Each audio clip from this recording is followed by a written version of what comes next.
High volume training is a complete waste of time for natural lifters. And in this video, I'm going to explain why. It's actually very simple. So this video is going to be quite short. Here's the reality, guys. The primary driver of muscle growth is not how much volume you're doing. It's not about how much time you're spending in the gym. It's about gaining strength. It's about progressive poundages, adding weight to the bar over time on your big major compound exercises. That's what's going to produce the physique development that you are seeking. And therefore, the reason why high volume training is not conducive for great progress for a drug-free lifter is because you're not going to be emphasizing your recovery. You're going to overtrain yourself. You can train long or you can train hard. And you should always prioritize intensity over volume, because doing lots of volume, regardless of whether you moderate your intensity or not, is going to overtrain you. You're going to fatigue yourself because you're doing so much work. And I'm going to explain to you guys the two things that happen when you use a high volume training approach. But the first thing you have to understand, and the reason why it's garbage, is because it's not going to allow you to produce progressive poundages over time on your mainstay compound lifts. The more volume you do, the harder it's going to be for you to gain strength, to add weight to the bar. You're not going to be recovered between workouts. You're not going to step into the gym fresh and able to hit little personal records to get 1 to 2% better every week. The key to building a great natural physique is about stringing together progressive workouts, workout to workout, adding a rep here, adding some weight here, getting 1 to 2% better every week. If you're training with a high volume approach, you're going to overtrain yourself, or you're going to end up going through the motions to get through the quantity of work that you're doing, therefore not allowing you to train with the intensity, not allowing you to train hard enough to actually stimulate adaptation, because you know you have so much work to get through. You have such a large quantity of work to get through that you have to lower the intensity to be able to get through it, and you end up going through the motions, and it's a complete waste of time. It's junk. And never mind the fact that you're not going to have to live in the fucking gym. That's the obvious reason why high volume training is bullshit. It's because you're gonna have to spend hours and hours in the gym every week, and that's a complete load of bullshit. That's not what you want. You want to go into the gym, stimulate muscle growth with a very small amount of hard training, get out of the gym, recover, eat, overcompensate, come back and get a little bit stronger. That's why high volume training is garbage. It doesn't allow you to gain strength at the most rapid rate possible. Sure, you need a minimum volume of training. There's no doubt about that, but it's a lot less than what you've been led to believe. High volume training is simply popular because of bodybuilders. Bodybuilders can get away with high volume training. They can play the volume game because they have the recovery ability to do so. They have the hormonal support to be able to do so. But if you're a natural lifter, you want to prioritize your intensity. And there's two different camps. You can train with a high volume or a low intensity. You can train with a low volume and a high intensity. You cannot train with both a high volume and a high intensity. You'll fucking bury yourself to the ground, of course, unless you're on drugs. And the better route, it's not high volume, low intensity training. It's low volume, high intensity training. As I said, this is going to be the most conducive for recovery. It's what's going to allow you to go in the gym, stimulate muscle growth with a small amount of hard training, get out of the gym, recover, overcompensate, come back and get stronger. It's simply because it's going to allow you to gain consistent strength on your lifts. Progressive overload, adding weight to the bar over time in a medium rep range on big compound exercises, is the primary driver of your physique development. That's essentially why high volume training is a waste of time. The majority of people, natural lifters, are training how the minority of people should be training, which are steroid users, social media influencers. And that's the big fucking problem. And what else happens? It's a dilution of focus, man. It's a law of adaptational reserves. Your body can only adapt so much. You're doing like fucking 1,000 sets per muscle group, 10 exercises per muscle group. You're not gonna be gaining strength. You're fucking spreading yourself thin. You're moving in all different directions, but the direction that you should be moving in. And that's why I emphasize a low exercise selection. Low volume keeps you focused. This is why less is more. Doing less is going to allow you to put focus and intensity and effort and move far in the one direction that matters, which is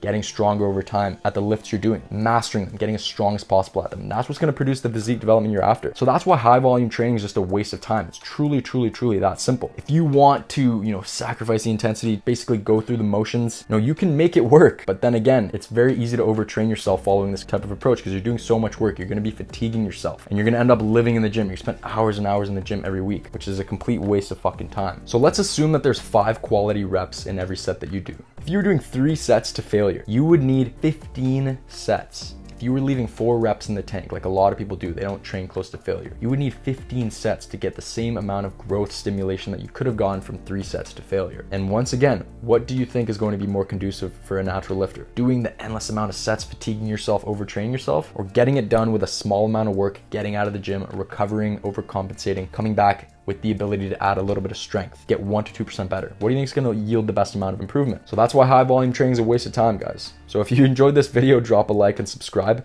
Make sure to pick up my free 13-point drug-free muscle building checklist if you want to dial in on the 13 fundamental principles of drug-free physique building. Follow those principles to a T and you'll see the best fucking results of your life. you guys want the full step-by-step system designed to help you pack on 16 to 18 pounds of muscle without sacrificing your life, without living in the gym, while training just 2 to 3 times per week with very brief workouts, then you got to check out the Herculean Bulking Program. It's my 9-month drug-free muscle building masterclass designed to help you pack on slabs of muscle naturally, build the physique of your dreams. So we'll talk soon.